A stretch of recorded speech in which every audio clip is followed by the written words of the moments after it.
আপনি এখন কই কন্ত? রাইতের আগে বাসরে প্রবেশ করা ঠিক হবে না, সুতরাং আমি এখন একটু বিজি আছি, পরে কথা বলবো, রাখি।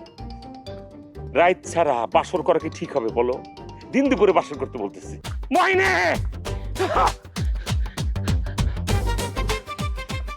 এটা তুমি কি করতেছো মহিনে? তোমার স্বামী স্টিল জীবিত, তুমি জীবিত স্বামী থাকতে তুমি মরবার চাইতেছো, নিজের শেষ করে দিবার চাইতেছো। মহিনে, এহ জিন্দিগিতে তুমি আমার কথাটা মনে রাখবা, পর জিন্দিগিতে তুমি আমার এইটা মনে রাখবা।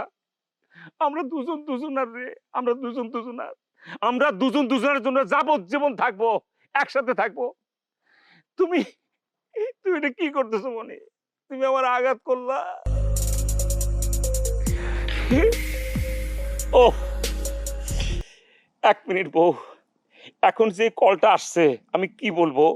আমি যে আবেগী অবস্থায় আছি, আমার মনটা যে কোনো সময় ডাইভার্ট হয়ে যেতে পারে, কিন্তু কলটা আমার ধরা লাগবে, তুমি যদি অনুমতি দাও না। হ্যালো। হ্যালো, আপনি কোথায়? আমি তো বাইরে। আপনি বাইরে? আমি তো একলা একলা বসে আছি। বাসর ঘরে কেউ বউরে রাইখা বাইরে যায়? কি কইতেছো না কইতেছো? দিনে দুপুরে কিসের বাসর? এ কিভাবে সম্ভব এটা? আচ্ছা ঠিক আছে, বাসর ঘর দরকার নাই, আপনি বাড়িতে আসেন। মুখে দিলেই জাদু, গোলমার্ক চকোলেট, জাদু মাখা স্বাদ। এখন বাড়িতে আসা মানে তো হইতেছে দিনের বেলা বাসর, রাতটা হোক তারপর আমি আসবো। আচ্ছা ঠিক আছে, বুঝলাম। আপনি এখন কই কন্ত? রাইতের আগে বাসরে প্রবেশ করা ঠিক হবে না, সুতরাং আমি এখন একটু বিজি আছি, পরে কথা বলবো, রাখি। রাত ছাড়া বাসর করা কি ঠিক হবে বলো? দিন দুপুরে বাসর করতে বলতেছি, আমি রাজি না। কে ফোন দিছিল আপনারে? ও, তোমার তো আসল কথাটা বলাই হয়নি। তোমার রাইখে যে আমি বাইরে হয়ে গেছিলাম, মানে তারপরে যে ঘটনাটা ঘটছে। আমি বুঝতেছি, আপনি আমার বিয়ে করে গেছেন, বাড়িতে গেছেন বাসর ঠিক করতে, নাকি বাসরের মধ্যে রেডি হয়ে গেছে। ধুর, আর আমার মনটা কি ছোট। আমার স্বামী আমারে বিয়ে করে গেছে বাসর ঠিক করতে, আর আমি ভাবছি আপনি মনে হয় আমার রেখা পালাই গেছেন। আমি তো বুঝতেই পারি নাই আপনারে।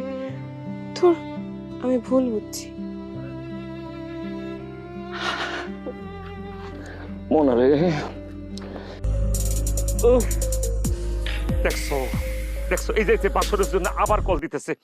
হ্যালো। আচ্ছা শোনেন, আমি খাওয়া দাওয়া রেডি করতেছি, আপনি আসেন একসাথে খাবো। দিনের বাসরে আমার কোনো আপত্তি নাই তো। কিসে? দিনে আমি বাসর করতে রাজি, আমার কোনো সমস্যা নেই। এই মেয়ে মানুষের গলা শোনা যাইতেছে, কে আপনার লগে? হ্যাঁ? আরে আল্লাহ, কি এর মধ্যে পড়লাম? আল্লাহ, কি হইতেছে এগুলা?